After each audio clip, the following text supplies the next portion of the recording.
نحمده ونصلي على رسوله الكريم اما بعد فاعوذ بالله من الشیطان الرجیم بسم اللہ الرحمن الرحیم رب اشرح لي صدري ويسر لي امري واحلل عقدة من لساني يفقهوا قولي رب يسر ولا تعسر وتمم بالخير اللهم اني اسألك علما نافعا ورزقا طیبا وعملا متقبلا یا مقلب القلوب ثبت قلبی علی دینک آمین اللہم آمین۔ السلام علیکم ورحمۃ اللہ وبرکاتہ۔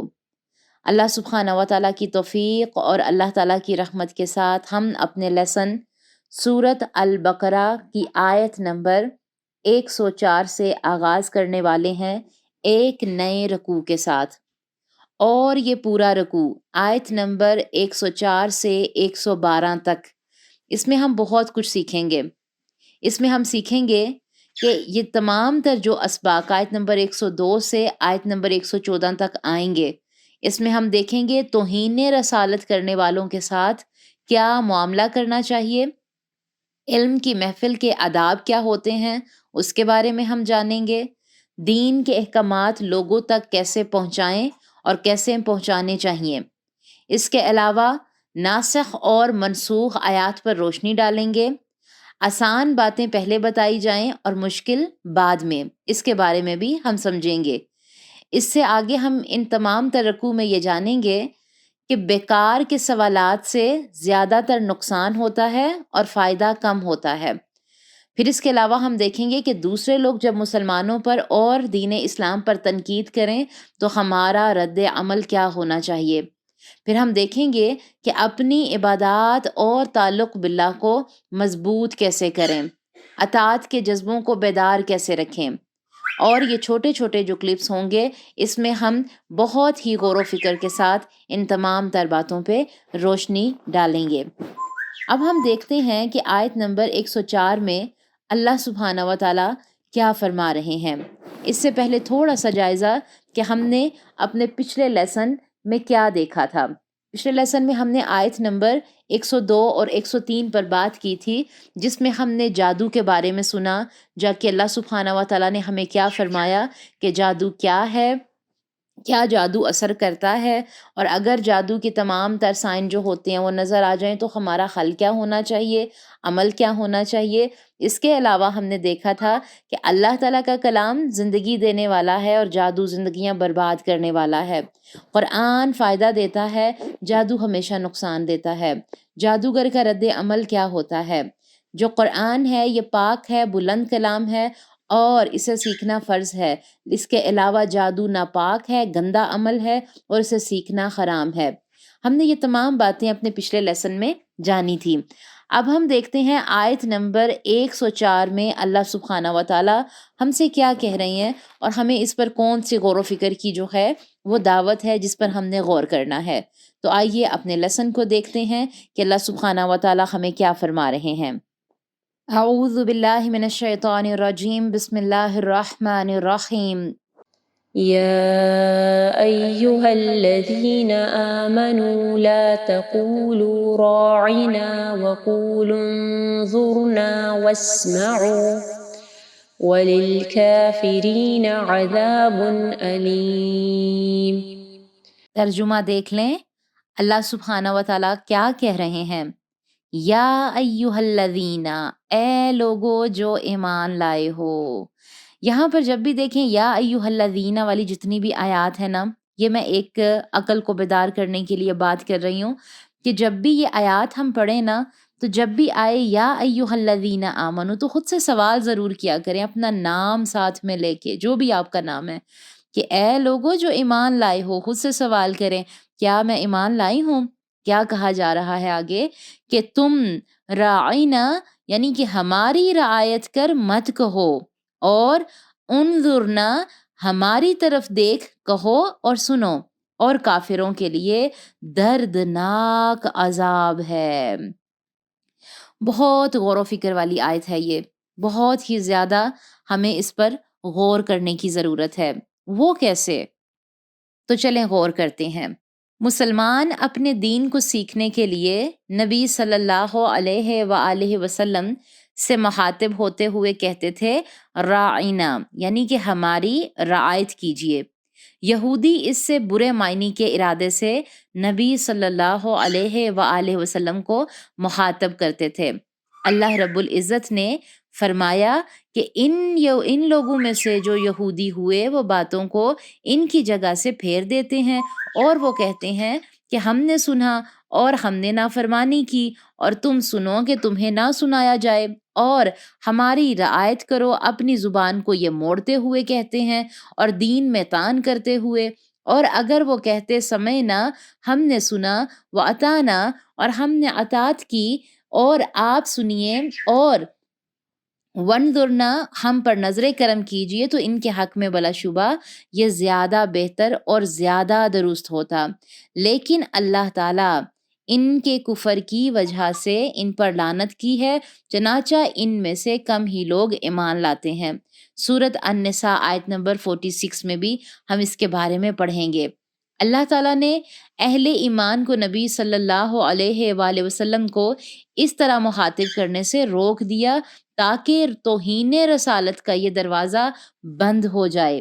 اس آیت میں جائز کام سے اس وقت روکنے کی دلیل ہے جب کہ وہ کسی حرام کام کا وسیلہ ہو۔ اس آیت میں برے الفاظ چھوڑنے کی ممانعت ہے۔ اللہ تعالیٰ نے ایسے الفاظ کو استعمال کرنے کا حکم دیا جن کے اچھے معنی نکلتے ہیں، اور یہاں پر دیکھیں کیا کہا کہ انظرنا، کہو، یعنی ہماری طرف نظر کرم کیجئے۔ اس لفظ سے اصل مقصد حاصل ہوتا ہے کہ ہماری طرف توجہ فرمائیے، اور واسمعوا، اور سنو۔ اس میں سنی جانے والی چیز کا ذکر نہیں کیا تاکہ اس میں ہر وہ چیز شامل رہے جس کو سننے کا حکم دیا گیا ہے۔ اس آیت میں دیکھیں کہ ادب اور اطاعت کی تعلیم ہے۔ اللہ رب العزت نے الفاظ کے انتہا پر ہمیں توجہ دینا سکھایا ہے۔ اللہ تعالیٰ نے الفاظ کے انتہا پر اس لیے توجہ دینا سکھایا کہ کچھ الفاظ سے نقص اور توہین ان کے پہلو نکلتے ہیں۔ ادب اور احترام کا تقاضا یہ ہے کہ ایسے الفاظ کا استعمال نہ کیا جائے۔ الفاظ کی وجہ سے بات کا مفہوم بدل جاتا ہے، اس لیے خاص طور پر جو لوگ اللہ تعالیٰ کے کلام کو انسانوں تک پہنچانا چاہیں انہیں جان لینا چاہیے کہ الفاظ کے درست استعمال سے یہ بات پہنچ سکتی ہے، ورنہ کلام اللہ پہنچانے کا حق ادا نہیں ہو سکتا۔ بات کو توجہ سے سننے کا فائدہ کیا ہے؟ تو لکھیں 2 پوائنٹس۔ ایک تو بات سمجھ آتی ہے، دوسرا بات دل کے اندر اترتی ہے۔ پھر مجلس کے آداب کے بارے میں اللہ رب العزت نے کیا رہنمائی فرمائی ہے کہ گفتگو میں صاف الفاظ کا استعمال کریں، مشتبہ الفاظ استعمال نہ کیے جائیں جن سے کوئی برا پہلو نکلتا ہے۔ بات کو توجہ سے سنیں اور سمجھنے کی کوشش کریں۔ سوال و جواب کے بجائے عبرت اور نصیحت کا ذہن پیدا کریں۔ اپنے ایمان کی حفاظت کریں۔ دنیا میں کسی کے پاس کوئی بھلائی دیکھ کر حسد اور جلن میں مبتلا نہیں ہو، کیونکہ یہ سب اللہ سبحانہ و تعالیٰ کی ذن سے ہے، اور اللہ تعالیٰ یعنی کہ اللہ تعالیٰ نے رسول اللہ صلی اللہ علیہ وآلہ وسلم کی یہاں پر عزت اور عظمت کا خیال رکھا ہے۔ تو دیکھیں کہ ہمیں بھی نبی صلی اللہ علیہ وآلہ وسلم کے حوالے سے کوئی بات کرتے ہوئے، کوئی حدیث بیان کرتے ہوئے بہت ہی ضرورت ہے غور و فکر کرنے کی۔ اور یہاں پر دیکھیں کہ کیا کہا جا رہا ہے، اور کافروں کے لیے دردناک عذاب ہے۔ وَلِلْكَافِرِينَ، یہاں کافروں سے کون لوگ مراد ہیں؟ یہاں کافروں سے مراد اہل کتاب کے وہ لوگ ہیں جو اللہ تعالیٰ اور اس کے رسول کی بات سننے اور ماننے سے انکار کرتے ہیں۔ آج بھی یاد رکھیں، جو بھی اللہ تعالیٰ اور نبی صلی اللہ علیہ وآلہ وسلم کی بات سے انکار کرے گا وہ بھی کافر ہوگا۔ یہاں پر غور و فکر کی بہت سی باتیں ہیں کہ دیکھیں، نبی صلی اللہ علیہ وآلہ وسلم ایک استاد بھی تھے، آپ ایک لیڈر بھی تھے، اچھی تربیت کرنے والے تھے، آپ تزکیہ کرنے والے تھے، لیکن کچھ لوگ جو غیر مسلمانوں میں اٹھتے بیٹھتے تھے وہ نبی صلی اللہ علیہ وآلہ وسلم کی توہین کرتے تھے اپنے الفاظ سے۔ نبی صلی اللہ علیہ وآلہ وسلم کی محفلیں سب کے لیے کھلی ہوتی تھیں، مسلم اور غیر مسلم سب آتے تھے، جنگیں ہوتی تھیں، اس کے حوالے سے بات ہوتی تھی، لیکن لوگوں کی آپس میں رشتہ داریاں بھی تھیں، اور بہت سے لوگوں کے اندر تقویٰ نہیں تھا۔ ایسے لوگ ہدایت کے لیے نہیں آتے تھے، کیونکہ ہدایت تو صرف متقین کے لیے ہے۔ اللہ کا وعدہ سچا ہے، نتیجہ صاف ظاہر ہے کہ ایسے لوگوں کے دل نبی صلی اللہ علیہ وآلہ وسلم کی محفلوں میں لگتے نہیں تھے۔ جیسا کہ آج کل دیکھ لیں کہ جیسے ہی ہمارے ہاتھ میں اگر موبائل ہے، کیونکہ اگر ہم آن لائن کلاسز کی بھی باتیں کریں، 1 سیکنڈ لگتا ہے کہ تھوڑی سی اگر کوئی بھی کلپ ہم اپنا دھیان ہٹاتی ہیں نا، جب فوکسڈ ہو کے نہیں بیٹھتے ہیں تو ہمارا دھیان بھٹک جاتا ہے، موقع ڈھونڈتے ہیں بہت سے لوگ۔ اچھا، بہت سے لوگوں کا دل شاپنگ میں لگتا ہے، گھومنے پھرنے میں لگتا ہے، قرآن میں دل نہیں لگتا، قرآن کی محفلوں میں دل نہیں لگتا۔ اور ایسی حرکتوں سے نبی صلی اللہ علیہ وسلم کی دیکھیں کہ محفل کی توہین ہوتی تھی جب لوگ بہت سے ایسے کام کرتے تھے۔ یہ بہت غور و فکر کی بات ہے۔ یہاں پر دیکھیں کہ ہمارے لیے مسئلے کا حل موجود ہے۔ وہ کیا ہے کہ اللہ نے مسلمانوں کو حکم دیا کہ رائنا کہنا ہی چھوڑ دو۔ آج اپنے اوپر لے کر دیکھیں، کوئی نبی صلی اللہ علیہ وآلہ وسلم کی توہین کرتا تو ہم کیا کرتے؟ ہمارا عمل کیا ہوتا؟ وہاں اٹھ کر کلاس کی کرسیاں توڑ دیتے، توہین رسالت کے جھنڈے اٹھا کر باہر نکل آتے۔ بہت ضرورت ہے ہمیں غور و فکر کرنے کی۔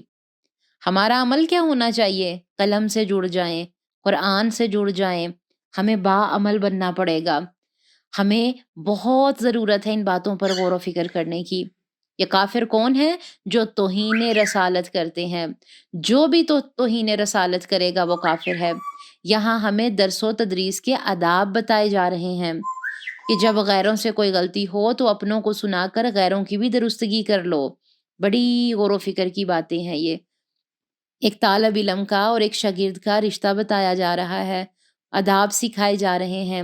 کبھی غور تو کریں یہ قرآن کیسے ہماری جو ہے وہ اصلاح فرماتا ہے۔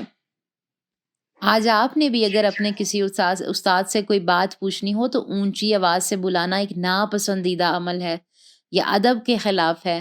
اپنے استادوں کو عزت دیں، ان سے تمیز سے بات کریں، ان کے سامنے اپنے سروں کو جھکا کے رکھیں، ادب کے ساتھ کھڑے ہوں۔ اللہ تعالیٰ سے دعا ہے کہ اللہ سبحانہ و تعالیٰ اس آیت کی روشنی میں ہمیں غور و فکر کی توفیق عطا فرمائے اور ہمیں بہترین عمل کرنے والے لوگوں کی صف میں شامل فرمائے۔ انشاءاللہ اسی آیت کے ربط کے ساتھ ہم آگے بڑھیں گے اور اپنا اگلا لیسن انشاءاللہ دیکھیں گے اور اس پر بھی غور و فکر کریں گے۔ تب تک کے لیے اللہ سبحانہ و تعالیٰ سے دعا ہے کہ وہ ہماری تمام تر کوششوں کو، محنتوں کو ہم سے قبول فرمائیں اور ہم سے راضی ہوں۔ آمین۔ سبحان ربک رب العزت عما یصفون وسلام علی المرسلین والحمد للہ رب العالمین۔ السلام علیکم ورحمۃ اللہ وبرکاتہ۔